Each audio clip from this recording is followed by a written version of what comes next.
Welcome guys. आज हामी design of tension मेम्बरको numerical गर्न गइरहेको छौँ। त्योभन्दा सुरुमा चाहिँ तपाईँहरूसँग आइएस कोड हुनुपर्छ। आइएस 800/2007 कोड भयो भने हामी त्यसैको आधारमा डिजाइन अफ टेन्सन मेम्बरको न्युमेरिकल गर्न सक्छौँ।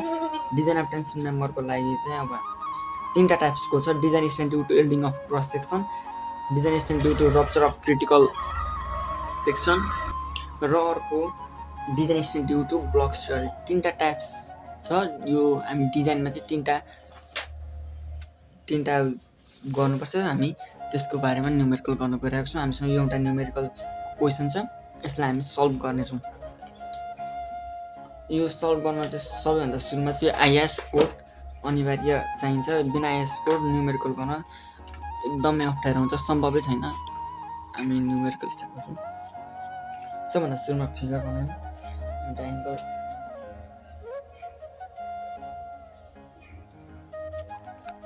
फिगर बनाइसकिसकेपछि अब हामी गिभन लेख्छौँ। हामीले यो पार्शियल सेफ्टी फ्याक्टर चाहिँ कोडमा पेज नम्बर 30 मा दिएको छ। Gamma M naught, gamma ML, gamma M naught भनेको 1.10, गामा एमएल भनेको 1.25। हामीले यो आइएस कोडबाट भ्यालु लिएको छौँ, यहाँबाट हामी हेर्न सक्छौँ। हामीले यो आइएस A9068 को लागि पनि एरिया हामीले आइएस कोडबाट लिएको छौँ।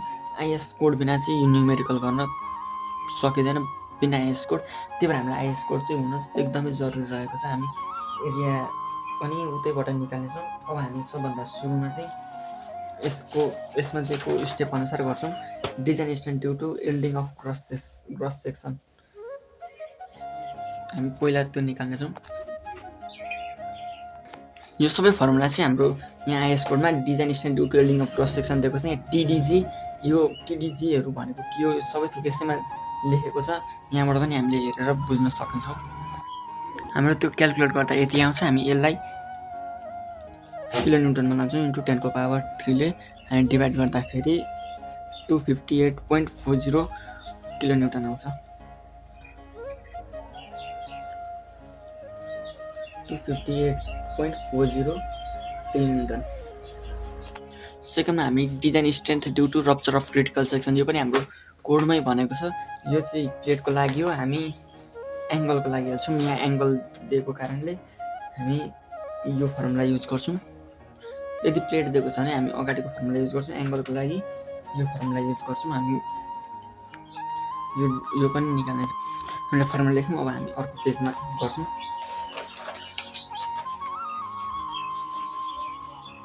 यसमा हाम्रो सबै भ्यालु, यो बी चाहिँ अननोन छ, अरू भ्यालु हामी निकाल्न सक्छौँ। एएनसी भनेको यहाँ बोल्ड दिएको छ, त्यहीँबाट हुन्छ। अननोन भ्यालु भनेको बी, यो बी पनि निकाल्नुपर्छ हामीले सुरुमा।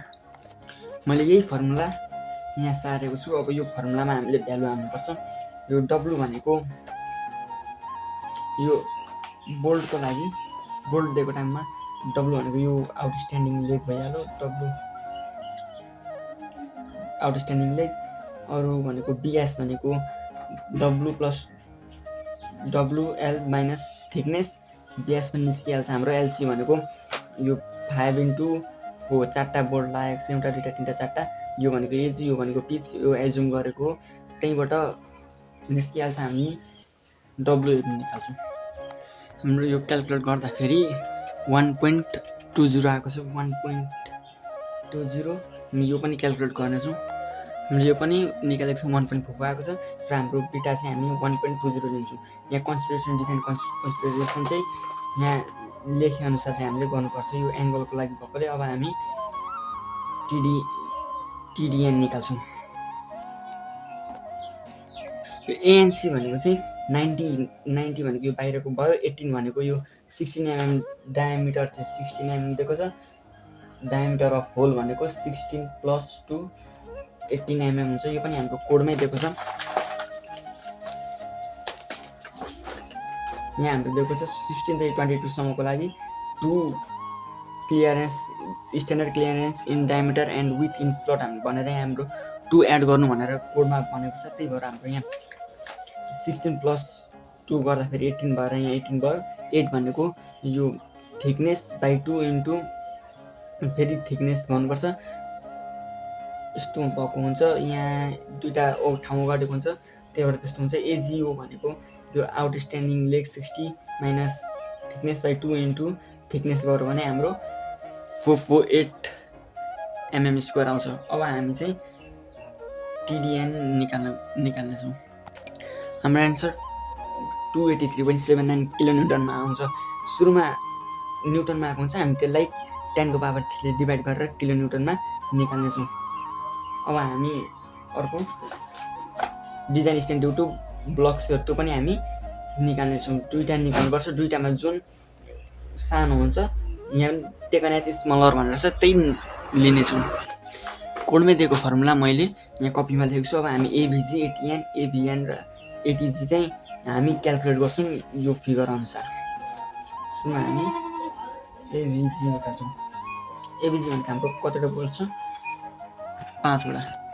यो पनि मैले क्यालकुलेट गरिसकेको छु। एभिजी हाम्रो यहाँ 5 वटा, एउटा दुईवटा तिनवटा चारवटा 5 वटा इन्टु 40 हामीले गरेको छौँ। सरी यहाँ मिस्टेक भएको छ, यहाँ 50 इन्टु 4 यहाँ 50 अनि एउटा दुईवटा तिनवटा चारवटा यहाँदेखिको यहाँसम्मको डिस्टेन्स भयो 200 अनि इन्टु प्लस 30 भनेको यो प्लस 30 इन्टु थिकनेस भइहाल्यो अनि 4 इन्टु 50 यो पनि त्यही भयो प्लस 30 माइनस यहाँ भनेको आधी एउटा ब्लक मात्रैलाई छुन्छ नि त। यस्तो हुँदाखेरि एउटा दुईवटा तिनवटा चारवटा 5 वटा हुँदाखेरि 4वटा लियो अनि एउटा चाहिँ आधीबाट यस्तो भएकोले 0.5 लिएको भयो इन्टु यो भनेको डायमिटर इन्टु थिकनेस यो 30 इन्टु 8 त्यो त्यस्तो भइहाल्यो हैन।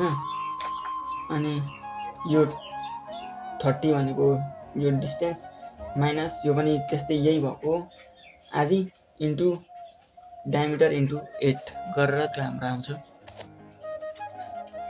यो पनि भइहाल्यो 8 भनेको यो थिकनेस भइहाल्यो। अब हामी टिडिबी र टिडिबी यो दुईटाबाट जुन सानो आउँछ हामी त्यही भ्यालु निकाल्छौँ। मैले टिडिबी 1 र टिडिबी 2 निकालिसकेको छु। अब यदि दुईटामा चाहिँ कुन सानो भ्यालु आएको छ भने 257.702 किलोन्युटन चाहिँ सानो भ्यालु आएकोले देयरफोर टेक टिडिबी 2 = 257.702 किलोन्युटन। लास्टमा चाहिँ हामीले design capacity TD of member will be least of TDG, TDN and TDB. यसको चाहिँ एउटा लिस्ट भ्यालु हामी लिन्छौँ। टिडी चाहिँ हाम्रो 257.702 किलोन्युटन आएको छ। एकैचोटि हेर्दाखेरि हामीले चाहिँ एज पर आइएस कोड गरेको छौँ। एस कोडमा जस्तो गर्नु भनेको छ त्यसरी नै हामीले डिजाइन गरेको छौँ। Design due to rupture of critical sections चाहिँ हामीले यहाँ गरेको छौँ। यता छ यो एल्डिङ क्रस सेक्सन सजिलो छ, यो प्र्याक्टिस 2-3 चोटि भयो भने। अर्को भनेको बोल्ड ब्लक सेयर पनि दुईटाबाट एउटा लिस्ट भ्यालु लिन्छौँ। अलिकति झुक्किन भनेको यतिमा हो 4टामा। यो पनि बोल्ड दिएको छ नि यिनीहरू गर्नुपर्छ, नभए त यिनीहरू पनि सजिलै हुन्छ।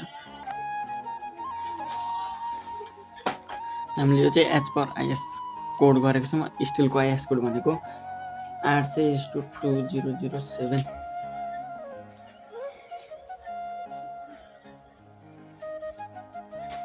Thank you guys. यदि केही मिस्टेक भएछ भने मलाई कमेन्टमा भन्नु, म त्यसलाई सुधार्ने कोसिस गर्छु।